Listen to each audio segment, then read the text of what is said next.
Egg టమాటా curry బాగుంటుంది. వేడి వేడి టమాటా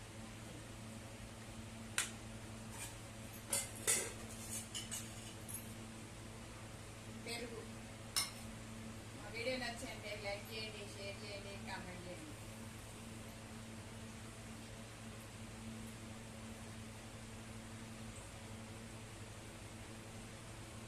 సూపర్ ఉంది ఫ్రెండ్స్. వేడి వేడి అన్నం, ఎగ్గు టమాటా బాగుంది.